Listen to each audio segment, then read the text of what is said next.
Hey, welcome back to the 167. We got a lot going on this week with the move and our last service here at the building. Welcome to the 167.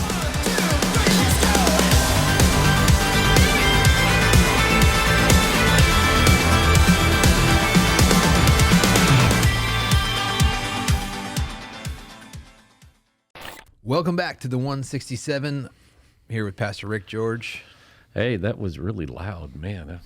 But it's like coming at you. I know, rattled my head, but yeah, good morning. Hey, and we had our last Sunday in the building.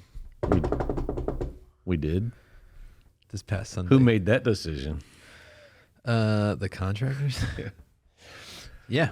And we were in our third week of our series Foundations. We're talking about solid rock and standing stones, and it's fun. Yeah, so I had lots of people say, so how did it feel? Like, are you emotional? And I'm not a super sentimental, yes, it felt weird, and I'm going to miss it. And like this building, the two buildings, have some importance in our life. But like I equate it to the houses that we've lived in the past. We've enjoyed them. They've been tools. We're thankful for the house that God has provided. But then when we've moved, it hasn't been this heartbreaking experience of hey, on to the next thing, see what God does here. So it's a similar feeling. Yes, it feels a little, I don't know, surreal. Well, it's going to be, I think, a weird switch because so far you started in this building that we are sitting in currently, the Kids World building, and then you moved next door, but we still had this building. I mean, It would be like if you had some property and some acreage and you built another house, but your old house was right next door and your kids moved into it. Yeah. Like you still get a lot of, you get to see it, you get to be in it. And now we're going to move across town. But what's weird is we still own these two buildings, so it's like we're in this weird convergence where actually you're seeing almost three generations, three building projects. Yeah. So I'm excited. I really am looking forward to the new space. As it's starting to take shape and everything's coming together and it's, it's looking like a church. And so I'm really excited about it looks like a church? Well, parts of it don't, but parts of it do. But I'm excited to see everyone get to come in and see their reaction to the new space. So it's going to be awesome. The one thing I'm not going to miss is the railroad tracks. I'm not going to miss that. I got stuck by 3 trains, like back to back to back. So no more excuses for our church families. I got stuck at the train. That's why I'm late. Like if you got stuck at the train, you went to Starbucks or the QT or something. Yeah, you went somewhere out of the way to get there. So anyway, so we're week 3 of the series Foundation. You preached the first 2. I got to jump in week 3, just like we planned it. Everything fell right into it. Like nothing like we had planned. You were supposed to jump in week 3, but it's just that the first 2 were supposed to be online. Yeah, so... how was that recording the messages coming up? Yeah, so it was really weird because I had recorded week 4 of this series and week 1 of the new series prior to preaching week 3 of the series. And so there were times when I was preaching, I was like, okay, did I already say this or what am I leading up to? This is the closest thing we come to in Christendom of time travel. Yeah, so it did require a little brain reset a couple of times to. Did you say that? As I was talking about last week? I mean, next week. Next week. Yeah. So travel with me back in time, forward in time. I don't know. But we've established, Christ is our firm foundation, that we're living stones. And this week we talked a little bit about remembrance and that kind of art form of remembrance, solid stones, standing stones. And so I just was trying to kind of brainstorm, what would some of the modern equivalents be for people of standing stones? Or is there a time in your life where you felt like you built something that was a memorial? Yeah. So a real simple one, if you're listening, you have to visualize. It is a white silicone band. Yeah, just a white silicone band we got at the marriage conference that I've worn for the past year. It's just a reminder. It's a remembrance. It's not all that powerful or significant. It's just a white silicone band, but it's a reminder to me of my marriage and that I need to focus on that. In my office, I have frames of Bike Week T-shirts. They're just remembrances of things of our past and how people have been impacted. I think the equivalent today that we have is pictures. People take videos and pictures on their phones all the time, and they look back on them, or they come up on like echoes, or what do you call those? Oh, like the memories and everything. Yeah, so you have that thing in your kitchen or whatever, the dot, or what are they called? Alexa. Oh yeah, like and you got the And little, and you Google. say, yeah, the Google app thing. It's got the little, prompts, and you can put your picture scrolling on there, and those are remembrances where you can look back and say, I remember that Christmas 5 years ago, or I remember the wedding, or whatever it was. So we use pictures. It's just funny because you were saying that, like that thing that you put in your kitchen, and like our house, I always say that if anybody ever broke into our house, they would be sorely disappointed because we have like 2 TVs total. We have one in the living room, one in the basement, and they have Apple TVs hooked up to them. That's about it. And like, people are like, that thing in your kitchen. I'm like, a toaster. Yeah, toaster. No, we don't have any. We don't have an air fryer. We don't like. Yeah, no, the Alexa or whatever that people have. You walk in and they're. So yeah, pictures are important to us. Sometimes people build things like when I do weddings, and you've probably had this with weddings, and people get creative and they do like the sand, or I've had people weave ropes together, and then they want to hang those in their home as a reminder of their bond. Those kinds of things are those visual reminders of something from our past that gives us the confidence of what's going to come in the future. Well, and I just think about, I was reflecting on that same difference today, because I was like, what is the modern equivalent of a standing stone? And the best I could come up with is statues. You go to a park, there's a statue, it remembers something, there's a plaque, and it's usually made out of stone or metal. And, I remember touring Washington, D.C. I don't know if anybody else has this experience. Like in 8th grade, you took your civics test. And so there was all these 8th graders or freshmen that would go to Washington, D.C. on a trip. We'd stay in a hotel. Whoever sponsored those trips were just insane because you had a bunch of 8th graders for a week in D.C. And we would that's what you were doing. You were going from place to place to place to look at museums and monuments and these things that told you about times in history. And I was thinking about my own life, and I'm going, I've gotten tattoos to remember things. I've, put on a wedding band. I've, commemorated things, like you said, almost like a digital footprint on Facebook or Instagram. You kind of track your life and create these standing stories. But for the most part, when I was trying to think, like, even if like there was something that I built to commemorate what the Lord has done, I was like, I mostly have done that through people, and it's like, I'm not just saying that to suck up because we're talking about living stones, but I'm just sitting there going, I don't think that I equate that in my life of going, I need to erect something to show what the Lord has done. I'm just am hoping that generationally that it works out. Yeah. Yeah. So all those things, like tattoos, that was a good one. The people that are coming behind that you've invested in, and now you see them doing ministry. Those are great reminders. Yeah, it's really anything. It's kind of weird. There are people that still stack stones in their yard or in their flower bed, and they've got these stones, and it's just a reminder. So do something. I think it just challenges us that this is like, before we actually sell this building and like leave it, we have to dig a giant hole and find the largest rock that we could possibly find and insert it with a plaque that says, like, this used to be a church. Like, no matter what happened, no matter what happens, whatever it becomes, this was a church where people were saved and the Lord loved, it's like, so anybody else that's like coming in, they're like, oh, we turned this into, an arcade. And it's like, well, why is there a big rock outside that said, like. Yeah, it's a reminder. Just ruin everybody's day for who buys this building. So I asked a question, why are standing stones or testimonies, like you talked about it in 2 different kind of lights, why are they important to us? but why are they also important for others? I think they're important to us, or important to me, because I forget. Like I just, when the next thing comes, it just seems so overwhelming, and you get distracted, and the weight seems heavy, and you're like, I don't see how this is going to happen.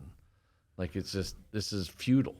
But then you see the standing stones, you see the building, you see the tattoo or the person or the whatever it is, and you're like, no, like that was awesome. I remember that God did this, and so it gives me a bit of hope that he's going to do that thing again for me. Like he won't fail me. We sing that song, he's never failed me. And so why would he start now?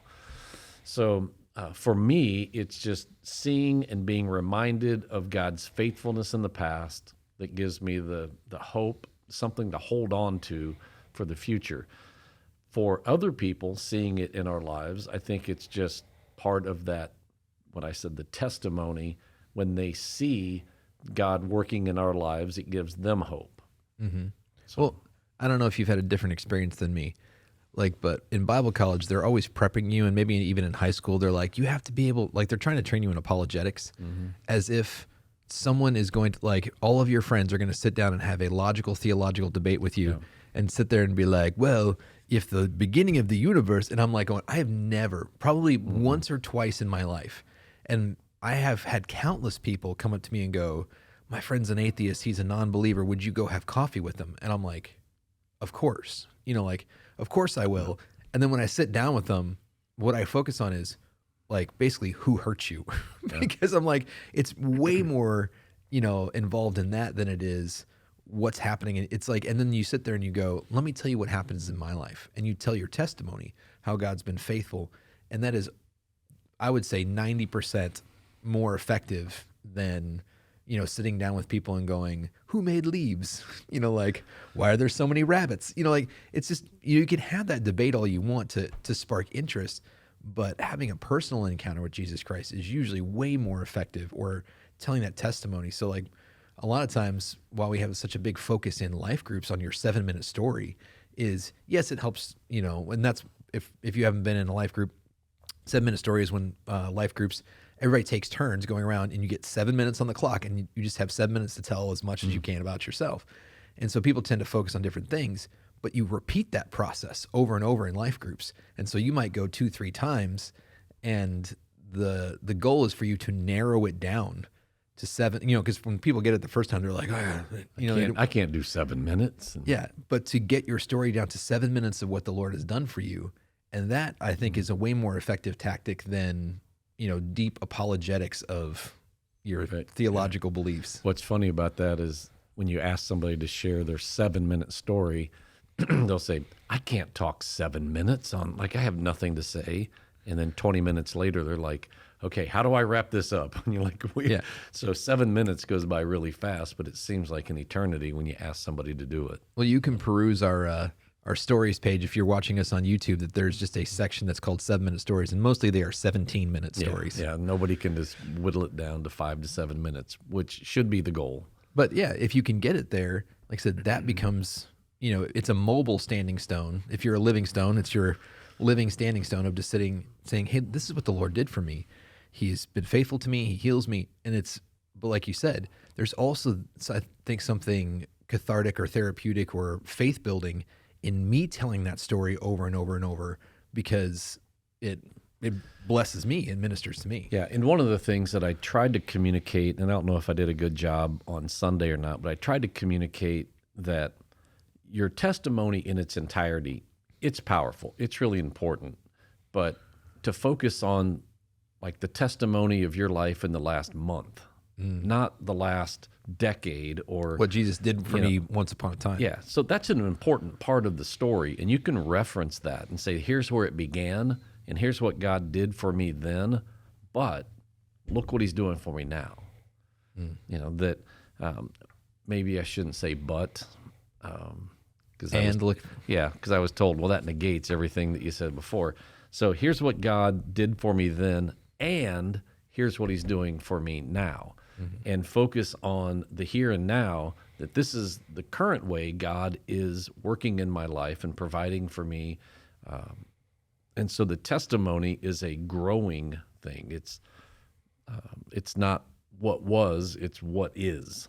Well, and if there isn't any that might be an indication that there's a problem. Yeah. So just to keep our eyes open for, okay, what is God doing in my life right now or in the past month, or even if it's just in the last year? Let's broaden it out and say, like, looking back, here's my life in the last year and God's faithfulness over the past year. And to be able to share that, and it's relatable, people understand it, and they see that, hey, you're growing just like I'm growing, and it gives them hope. So when you said, how does that help me and how does it help somebody else? Like you said, when they know that, wow, God's coming through for you and I want that in my life, then it opens up that door of opportunity. Yeah. And I think for our listeners, it's just a matter of what's on your mind and are you willing to share that? So if somebody at work's going like, if you're walking around humming a tune and you're like, and people are like, oh, what are you singing? And be like, like, is that something that's at the forefront of your mind? We came in this morning, I was telling you, I was like, oh yeah, apparently there's a new Journey to Bethlehem movie coming out. And I'm like, so I'm like, I'm excited about that. So I'm trying to get other people excited about that. And we were walking over here and somebody else was talking about the walk through Bethlehem, which is like local. A couple of churches do those. It's like, if you're excited about something, you tell other people. Yeah. But it's like, it's easy for us to do that here in the church. But would I, if I'm at Jiffy Lube, am I going to be like, hey, did you see this new movie coming out? Like, what do you think about that? But I would probably be like, oh, the new Marvel movie, so it's just like, are you willing to put yourself out there so that people go, well, no, are you excited about that? Oh man, I'm so excited about that because I love Christmas. Jesus did a work in my life, and you just start to be contagious. When God is working in your life in a way like you're looking for it, He's doing it. It's like it's evident. It's hard to not share that with somebody, right? And the more excited you get, then the more people you'll share it with. Well, I wanted to ask you also about like that last part of it. We were talking about David, right? Mm-hmm. And thank you for cutting off the cartoon video before Glad gets his head chopped off. I was like, wait a minute, where's this going? It was like murder via Roblox or something. But we were talking about David and Goliath, and you pointed out that David spoke what God was going to do before it happened. Like that he, in faith, was saying like, hey, I know that God is going to come through for me. And he spoke that before he slew Goliath. Right. And I thought I always love that part of the story, that David steps up without a sword. He's got his sling. And what he says to Goliath is not, I'm going to knock you out and defeat you. He says, I'm going to cut your head off. When I'm going, either that's a really sharp piece of leather on that string, or he's literally telegraphing and going, that would be the equivalent of going to, in an action movie where somebody pulls a gun on somebody else and goes, you know what? I'm going to shoot you with your own gun. Yeah. It's a bold statement, and it doesn't end there. He's like, so I'm going to cut your head off, and then we're going to destroy the rest of your people, and we're going to wipe them out and feed their carcasses to the birds and the wild animals. We're gonna leave carnage in the way. And it's graphic, and it's very bold, but it doesn't come just from his own arrogance. It comes from a confidence of what God had done for him in the past.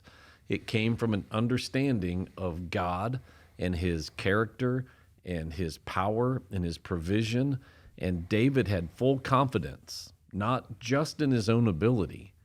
Because if you listen to that story, he says to Goliath, you come at me with your sword, your spear, but I come against you in the name of the Lord. Like, so it was, God used this rock. Right. See, I'm coming at you in the power of Jesus, and he gave me a rock, so I'm using the rock, and he's going to empower that rock. Mm-hmm. God has given every one of us something. And so what we use isn't as significant as recognizing where it came from. And so his testimony was not of his own goodness, not of his own power, not of his own strength. His testimony came as a result of what God had done in the past, and he captured that and said, I remember when the lion came and I was able to kill it. And the same God who enabled me to do that is going to enable me to kill you. Well, and I think that that's an important point too, because David could have come in his pride and said, I killed a lion and I killed a bear with my bare hands. So therefore, I'm tough enough to take on Goliath. Yep. But he didn't. He said, the Lord saved me from the bear and the Lord empowered me to kill the lion, and therefore he will deliver here. Yeah, so it's just keeping a good, healthy understanding of the partnership and we've used that word multiple times over the past several months, but God has invited us into a relationship with him. When we do our part and he does his part and we do them together, amazing things happen. But when we drift off and say, I'm going to do my thing, and this is all about me, and look how awesome I am, and we become arrogant and prideful and pushy, and like things start to go south. Okay? Or if we just pray and say, okay, God, you do your thing, and I'm going to sit back over here and just watch you work, and then you do nothing, and he's like, okay, here's what I want you to do. Oh, no, you do that, God. Like, could God have killed Goliath? He could have, but he didn't. Could have just struck him with lightning or, stones from heaven. And so he sent the army out there, and all the commanders were like, we can't take him on. Like, he will destroy me. Right. But here David, this kind of a snot-nosed kid, when you read the whole story, he shouldn't have even been there. In fact, his brothers weren't happy that he was there. Like, they accuse him of, oh, you just want to see what's going on, and you're trying to just snoop around. Looky-loo. Yeah, like any big brother would. Leave me alone. I'm out doing You're important embarrassing stuff. And he's like, look at you. Like, I'll go take him on. And they're probably like, just go home. David, get out of here. Go home. You're embarrassing us. Then he goes straight to the king and says, listen, I'm not afraid of that guy because I've seen how God can work. And Saul's like, all right. And do you remember what Saul's answer was after David said, here's what I've seen God do, here's what I've seen God do, here's what I've seen God do, and I want to go take him on. And Saul says, okay, and Here's my armor. here's my armor. And he's like, nope, don't want your armor.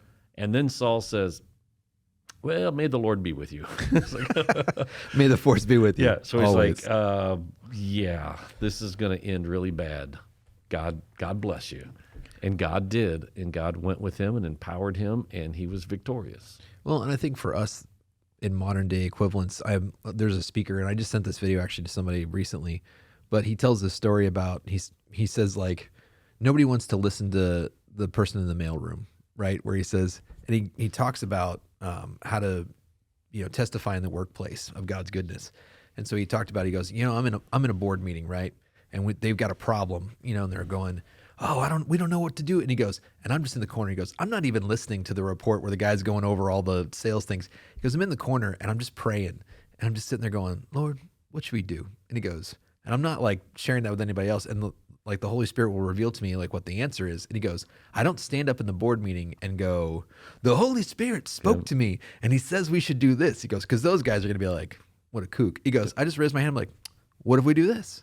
And it works out. And he goes, and then I do it again. And I'm like, what if we do this? And then he goes, finally, so my colleagues started to come to me and say, how is it that you always know what the right thing to do is? And he says, would you like to know? Yeah. And they said, yeah. And then he tells his story. He tells of all the ways. And so in some ways, his success is his standing stone where he says, because he said they have to wrestle with the fact of, look at the success versus, and he's telling me what his secret sauce is, and it's God. Right. And so I have to go, well, you're a kook. And I'm going, but then I can either lose and be, not of God, or I can start winning and being of God. And he was just sharing that as a way that you can testify he goes, don't do something and tank it. He goes, don't be quick to be like, this is of the Lord. And then it bombs and then it's a bad testimony to God. Yeah. He says, do what the Lord has commanded you to do and then create that standing stone that testifies. And then people come along and say, what is that? Yeah. And again, the challenge for everyone, pastors, lay people, business people, like it doesn't matter. The challenge is when you have a victory or two, So you have an idea and it worked. And then the next time you're praying, God, what should we do? And then you have the answer and it works. Then the challenge is to say, I always have the answer. Right. It's like, no, God always has the answer. But then the challenge is, man, look at me. Everybody thinks I'm so good. And I can just, on demand, I can do this. And then you're out facing a giant and you're like, I can do this. And then you get your butt kicked. Right? Yep. And you're like, maybe I should have stuck with God. So that's the challenge, that your testimony is powerful, but only when it points back to God's goodness in your life and how it got you to where you are. Not, hey, God bless me, and now look what I've done with the rest of my life, and I'm so awesome, and that's where the challenge is. Well, and I think the last point that I just want to cover before we leave, we only have a few more minutes left, but is you pointed out that David speaks that. He takes the previous testimony and he uses that to encourage that. And I thought that was so good because there's a song by Brian and Katie Twalt that I really love, and it's called Prophesy Your Promise. Because I think that there's a balance to be had between going, I'm just going to speak some random thing, and if I say it long enough and I say it in the name of Jesus, then it's going to come true, versus, no. I look at the promise that you have made me, and so I turn that into my prophecy where, if he says the Lord had said, the Lord had anointed David as king, and he's not king yet. So he's like, there's no way I'm going to die because I still have not fulfilled what the Lord has promised me.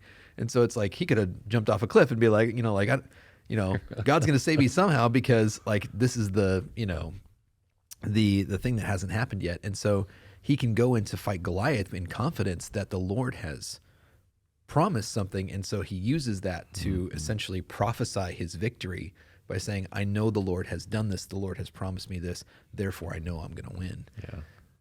And I don't know, for us, I just think that it's a good reminder to be appropriate in what we're prophesying. Are we prophesying what God has done and will continue to do? Or are we just being like, I think I got this, and therefore in the name of Jesus, I'm going to, go skydiving. Yeah. And again, that's always, there's so many challenges, So when God speaks something to us, or when we read a passage in Scripture and it is clear cut what his plan is, it's not always easy, right? But if we trust him through it, he will provide. Mm-hmm. And so it goes back to Abraham, and he's, all right, take your son up on the mountain. And, right, so they're going up to make the sacrifice. And Isaac's getting nervous. I know. Isaac is like, so just kind of dawned on me, Dad. Where's that the sheep? Where is this? God will provide. Let's see where this is going. But then what happened? God provided. Right. And so, so make sure that when you speak, you're speaking what God has spoken. Yeah. You're not speaking just with hope. You're speaking with testimony. Yeah. And so, again, challenges. It's not about me. It's not just about what I want. It's about God and what he has planned and what he wants. And when those come together, powerful things happen. That's great.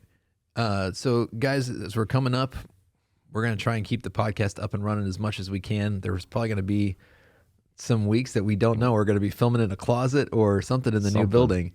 So stay tuned. We're really excited about the changes that are coming, and we hope that you have that testimony that you feel confident sharing what God's doing in your life. Yeah, so happy Thanksgiving. It's a few days away till Thanksgiving, and I look forward to hearing all the stories of thankfulness from our church family and how God's blessing. And if you're in the area, we hope to see you December 10th. December 10th, first service in the new building, by faith. By faith. We're going to speak it. All right. See you next time.